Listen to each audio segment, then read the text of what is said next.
One of the things we need to be careful with retrieval practice is making sure it doesn't become high stakes. And the clue's in the title here, low stakes quizzing.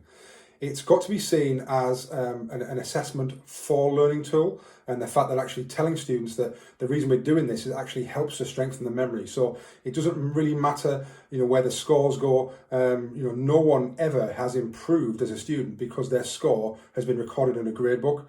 It's actually what happens after that. And it's really thinking about the fact that it's low stakes. It's kind of fine to get things wrong because we're going to be regularly testing, we're going to be regularly quizzing all the time. And, making sure that students understand this and they understand it's part of their learning journey.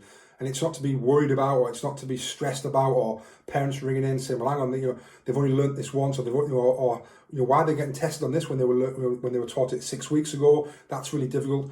Yes, we know that. That's those desirable difficulties.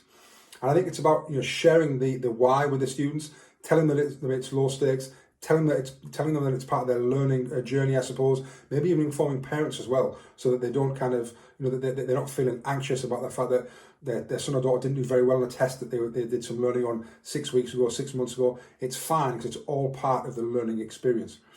A great way to do this as well is to really reframe how we're talking about this. And I don't think anybody likes the word exam or test. If you tell your students they're going to have an exam today or a test, people do start to get worried. It does feel high stakes.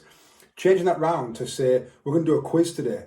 Straight away, kids like quizzes. Think about ourselves as adults. You don't go to a pub and do a pub exam or a pub test. You go to a pub and you do a pub quiz. So actually, just the psychology of how you frame it with students. We're going to do a quiz at the end of the lesson, or there's a quiz to start with. It sounds exciting.